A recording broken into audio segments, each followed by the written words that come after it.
পাওয়া যায় না, গুস্ত রান্না পাওয়া যায়, মাছ রান্না পাওয়া যায়, অনেক কিছু, কুরমা পোলাও সব আছে, কিন্তু মূলার দ্বারা হুটকিতে লেখা চাইছে এটা কিছু আইয়া না।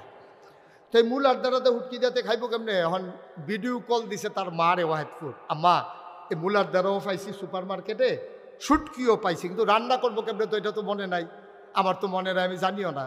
তা আম্মায় কইছে চাই ভিডিও কল দাও, তো ভিডিও কলে দিছে পরে ওই আমেরিকাতে হেতে চুলার গ্যাসের চুলার উপরে ডেকসি বয় রাখছে, এবিডি এখান থেকে কয় ফাইলা ঢাকায় তৈরি সোজা কর। কারবার দেখছেন? আমেরিকাতে হেবিডি ফাইলা সোজা করে লাগতেছে, আরে ওয়াহেদপুরতে ফাইলা সোজা করে আমেরিকা, কি গোটা বিশ্ব কত দূর আগাইছে দেখেন। আমরা আর্থিকভাবে স্বাবলম্বী হয়েছি, সনের গড়গুলোর জায়গাতে টিনের ঘর হয়েছে, টিনের ঘরের জায়গায় বিল্ডিং হয়েছে, কিন্তু নৈতিক মান অধপতনের নিম্ন স্তরে আমরা পৌঁছে গেছি, মনুষ্যত্বগুলো আজকে ধ্বংস হয়ে গেছে। এই জন্য বাংলাদেশে আজকে আমরা দেখতে পাচ্ছি ৯২% জন লোক মুসলমানের দেশে, একটা উগ্র সংগঠন যাদের সাথে হিন্দুদের কোনো সম্পর্ক নাই। ওয়াহেদপুরে হিন্দু আছে নাকি নাই? কথা বলেন, আছে নাকি নাই? ওই জনম জনম ধরে, শত শত বছর ধরে আমার এই ওয়াহেদপুরের হিন্দুরা মুসলমানদের সাথে মিলেমিশে তারা জিন্দেগি করেছে।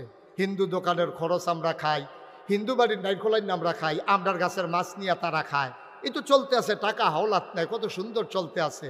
এই যে উগ্র ইস্কন, যদিও তারা হিন্দুত্বকে ব্যবহার করেছে, এটা হিন্দুদের সংগঠন নয়, এটা একটা সন্ত্রাসী সংগঠন, ঠিক কিনা বলে?